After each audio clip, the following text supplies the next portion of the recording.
This is the Hyundai IONIQ 5, the first EV proudly made in Singapore. Today, I'll give you a full tour of this car. We'll test the driving experience, the charging experience, and share a final verdict of this car.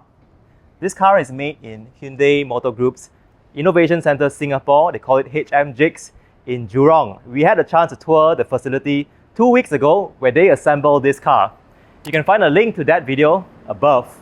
This is the first car assembled in Singapore in more than 40 years since the former Ford factory closed in the 1980s. The version that I have in front of me is the COE Cat A version. And this version costs $193,000 because we are now at pretty high COE prices. It fluctuates, so hopefully it comes down in the near future. For this version, you get a 58 kilowatt hour battery with a WLTP range of 384 kilometers. In the past 4 days driving this, I found that the real world range is closer to about 350 km. So pretty good for city driving. If you need to do longer road trips, to go to Malaysia or Thailand, I would recommend the longer range version. It comes with a 77 kilowatt hour battery. That one gives us 507 kilometers WLTP range. Now let's take a tour of this car. The IONIQ range is a combination of two words, Ion and Unique. So this car is very unique because it comes with their brand new Pixel design. Globally, this car has been launched for the past 2 years, since 2021. And we made official deliveries for the Made in Singapore vehicle earlier this year in 2023. The July deliveries were the first ones delivered to Singapore residents. So you can see these Pixel designs here. There are more than 300 of these pixels across the car, the front, the side, and the back. So as we pull back, you can see for most specs, we have 19-inch wheels over here. If you get the most premium version, the Inspiration version, it comes with 20-inch rims. And as we come to the side, you see more of these LED designs over here. The door handles are flush when the car is locked. So there are two ways to unlock this car. We've got car keys, so you can press the lock button and the door goes flush. And you can just unlock it again with the car keys, likewise. The second way to actually maneuver with this car is with the app. So new for the Made in Singapore versions, you can now have app access. So I've got my Samsung Galaxy flip phone over here. As we open the phone, Hyundai now has the Bluelink app. So as we click on this Bluelink app, you can see your car over here. It looks really nice in the big flip phone screen, almost like a mini iPad. So over here with the remote, you can click on lock or unlock. Right now it's unlocked. And they just locked it. I can click on unlock over here. And you can see that it unlocks. The good thing in the app is that you now have remote climate control. Really good when your car is parked outdoors on a warm, sunny day. And there's a lot more features like how to find your location. You can get your car status. We can see that our range is 317 kilometers. And map will tell us where our car is right now. So let's go back to touring the exterior of this car. At the top, there is a panoramic glass roof, which you'll see from the interior later. And as we head to the side, we have our charge port over here on the rear right. So the charge port will only open when the car is unlocked. So we're going to unlock the car using the app. So we're going to click unlock. And then as you open the charge port right now, like that, you can see over here, this is the state of charge indicator. So we are roughly about maybe 70% state of charge, and we've got a Type 2 AC charging spot and a CCS fast charging.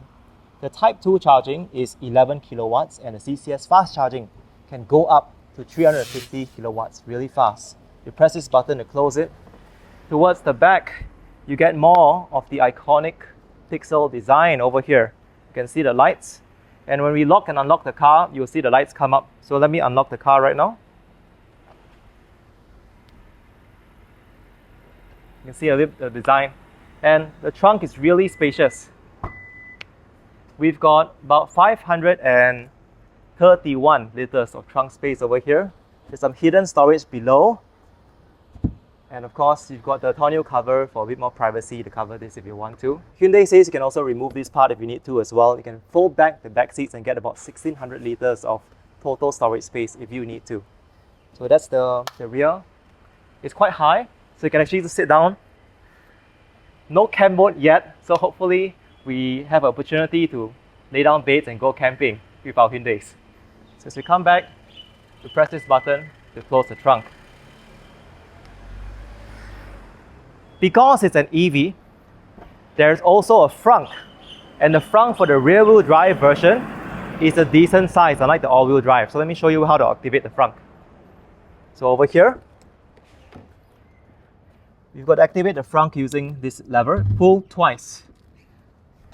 It's for safety lock mechanism. And there's a latch, so it's like a traditional car approach. You've got to pull the latch to the left and then pull this up. It's a bit heavier. As we go in, you can see, here we go. We've got a trunk space. It's enough to put a backpack. So this is decent size. This is the rear-wheel drive version. That means the motor is behind. If you get the more premium all-wheel drive version with dual motors, one behind, one in front, the trunk space unfortunately will be less because the motor takes up a bit more space in front. So that's something to take note of. Otherwise, for most versions, pretty decent space. I do wonder whether we need this cover. It would be nice to just have an integrated cover so that we don't have to close the front twice. So as we do that, cover this. That's the exterior. Now let's head inside to check out the interior. So I'm going to go into the front doors. I'll see you all in the front seats. Welcome to the interior of the Hyundai IONIQ 5. Now there is a start-stop button over here. So you put on the pedal, you press this, and you turn on climate controls. The first thing we notice are two 12-inch screens. This one here is a touchscreen, and then this one here will give you your infotainment. This one here is your driver's instrument panel. It's got all the key information like your state of charge, your range available. We're right now at 269 kilometers of range.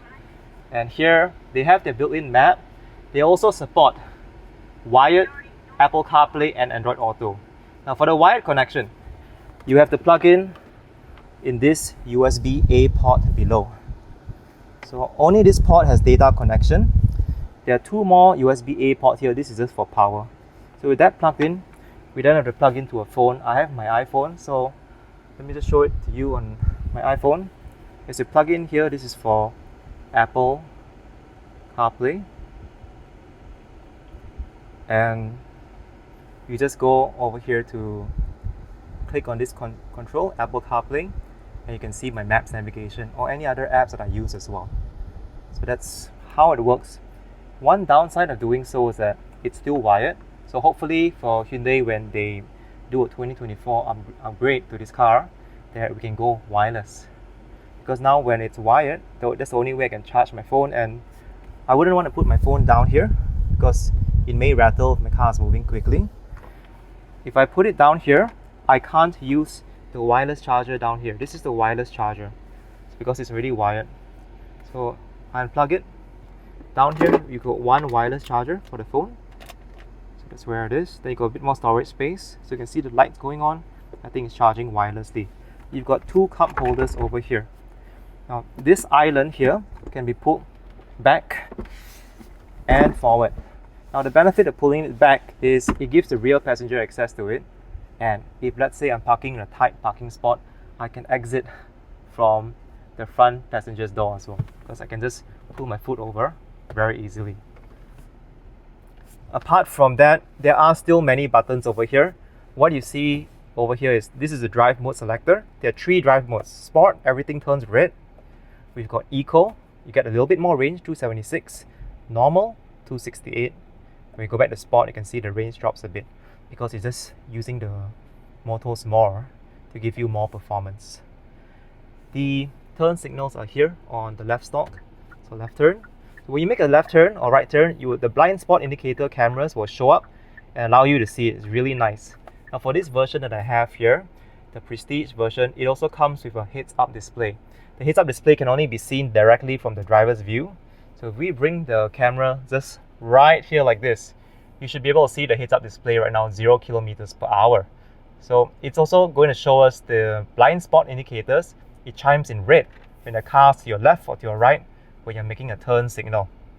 Then you've got your wipers over here. The gear stalk is down here on the bottom right.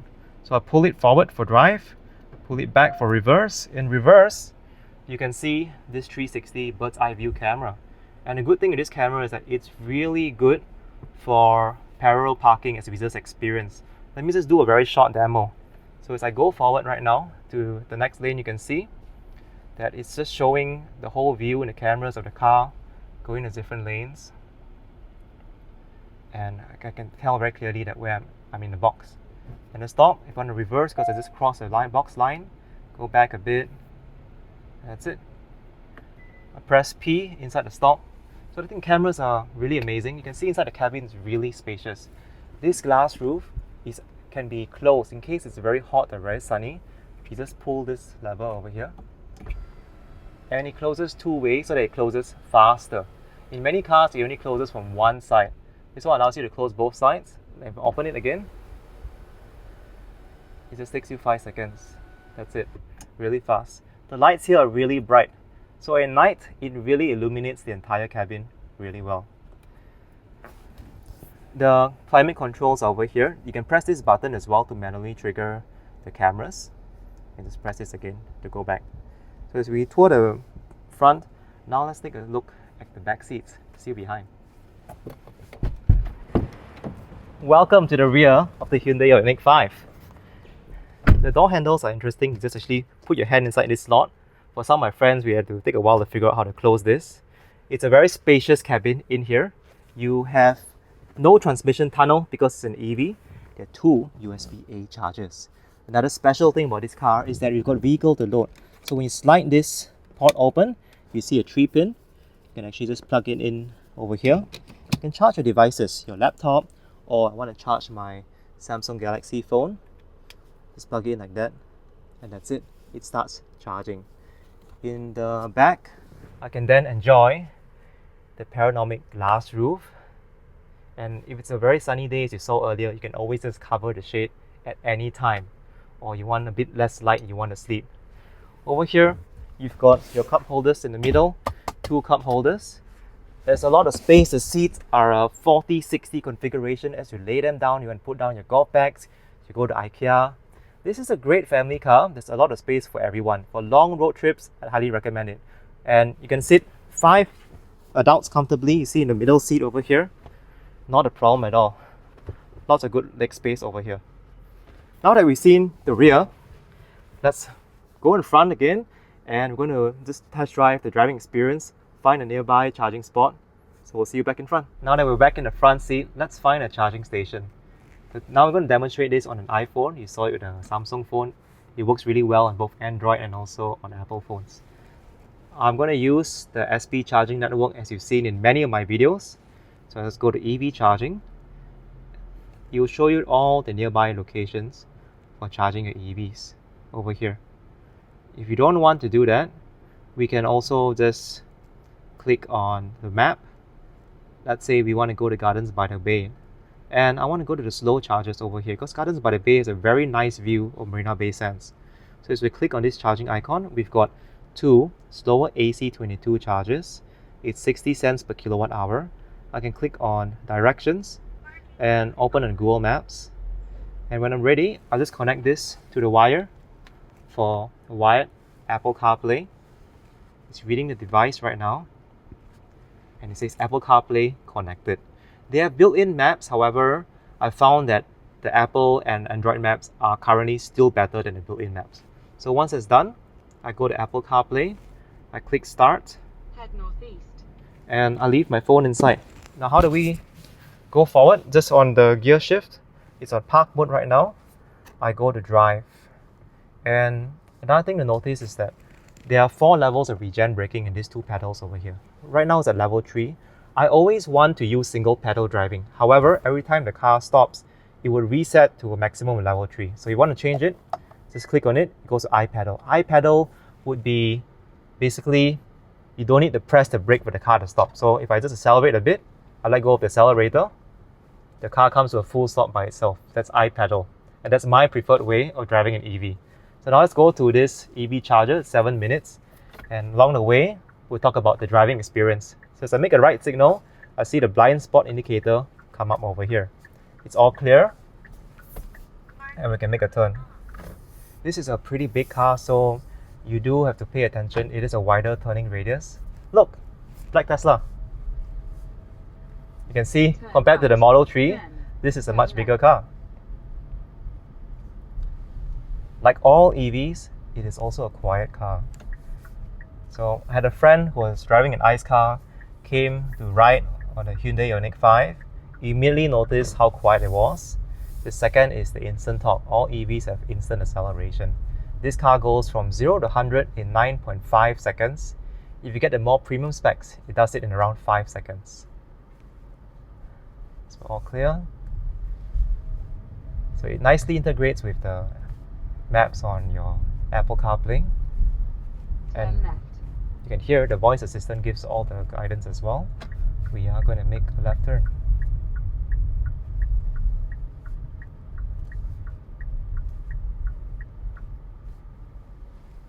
So because it's single pedal driving, my foot is not on the brake. The car comes to a complete stop. I don't have to press on anything. When we're ready, you just press the accelerator again.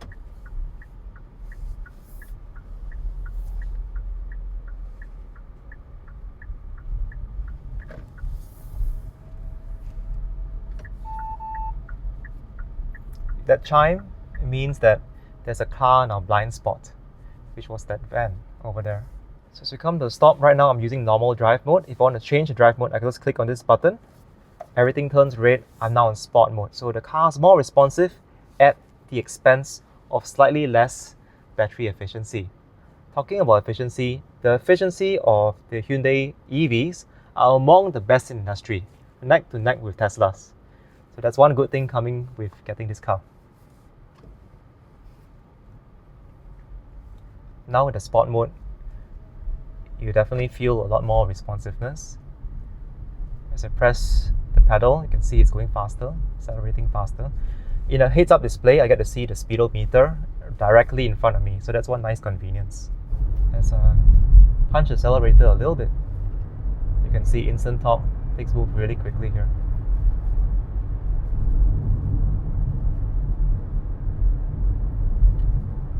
It's a light steering, really nice, comfortable drive. No complaints at all.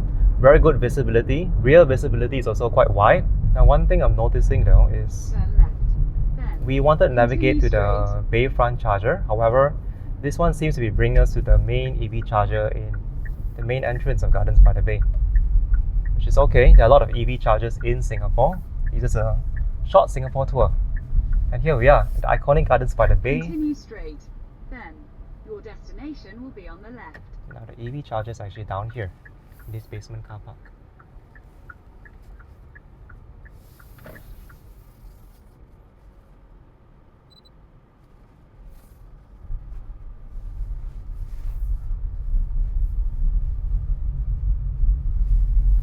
So you're in a very narrow area. You can press this camera button. It shows you the car camera is easier to navigate. Check for blind spots, tight corners. And you'll see the SP chargers on our right. They are both DC fast chargers and AC slow chargers. To see our state of charge, it's on the bottom left of this instrument panel. We're at 68% state of charge. So we're going to park next to the Tesla Model Y and do a size comparison. So we've got a slot for a DC fast charger. So come here, change gears on the right stalk. And all this just helps the driver get into position. You can see I can't make it, so I just need to go forward. This is really useful. I love this 360-degree cam.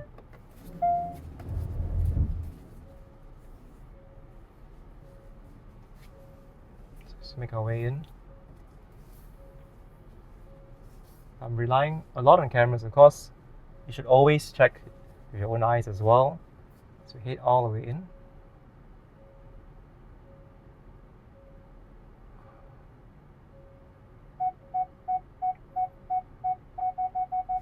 There's a bit of view distortion, but it does the job.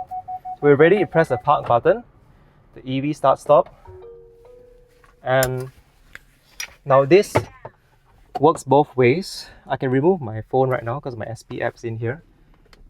So right now for my front passenger, it's very hard to exit because it's very near the Tesla Model Y. So my front passenger can actually exit this way, through my side. If I just move my seats further back a bit, because of this tunnel down here, you will see our camera person actually exiting through the driver's side. How cool is that? Now let me show you how to charge this car. The first step is we're going to take this DC charger, really heavy. DC 100 means it charges 100 kilowatts. This car can charge really quickly, up to 350 kilowatts. Open here. I'm going to remove this flap for fast charging. And then just plug this in.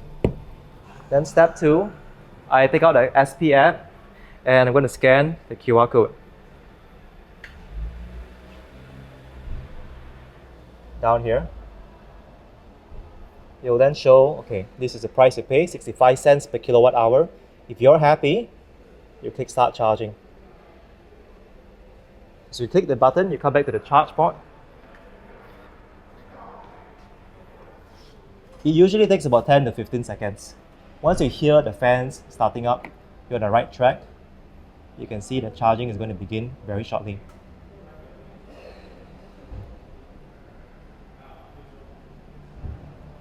As we wait, right now in Singapore, there are more than 3,000 EV chargers. Most HDBs, many condos are now building new EV chargers, slow chargers for overnight use.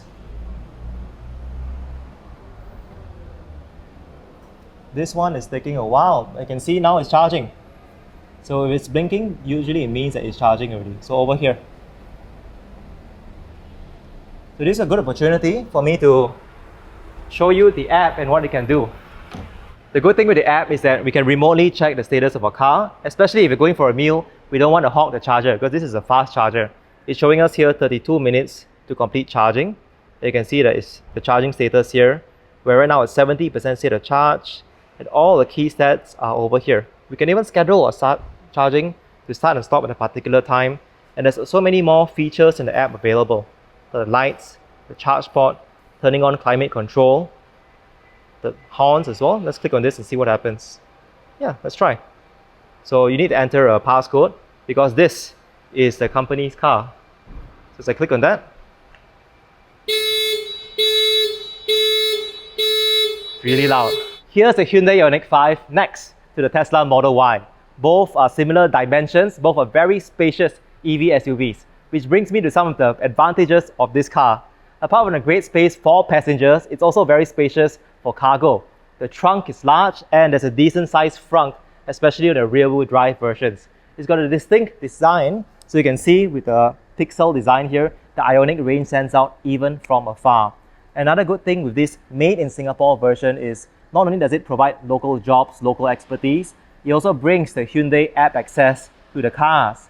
Because for a few years, those driving the IONIQ 5 in Southeast Asia did not yet have app access until our locally produced Singapore versions. No car is perfect. Let's talk about what can be done differently for this car. The first one's going to be on price. Now, price is a very unique thing because of COE and the government taxation for cars in our country.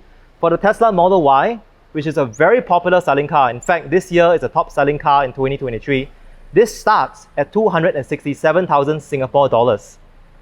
For the Hyundai IONIQ 5, it starts at 193,000 Singapore dollars for this version that we are driving.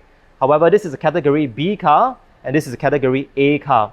So while there may be about a $60,000 price difference, many others may also be comparing to other category A EV SUVs like the BYD Atto 3. That car starts at 170,000 Singapore dollars. So in today's world, these prices are a lot for any car you choose to buy in Singapore.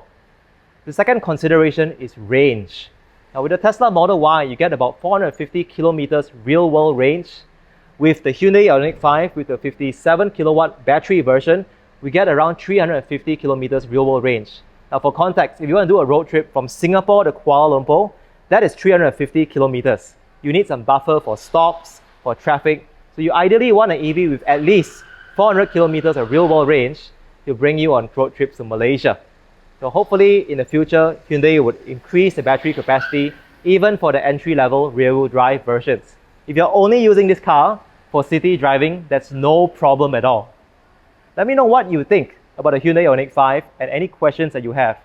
This car has been a joy to drive. It is very simple to drive. It's a good transition for those coming from ICE cars to EVs, and I'm really happy that a manufacturer like Hyundai with a long history, if you go to their innovation center in Jurong, you will see their first mass-produced car, the Hyundai Pony. They share a very similar design philosophy, and they've now made that leap from ICE to EV. Hyundai is making great EVs. I hope to see more of them, and I just want to thank the entire Hyundai Motor Group team for allowing me to test drive this car for the past 4 days, for showing me around, giving me so much insights into your story, your motivations. There are many great EV brands available for consumers today, and that's a win for everyone.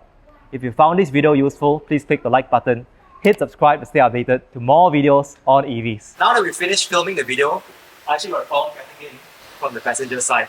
So, it's open here like that.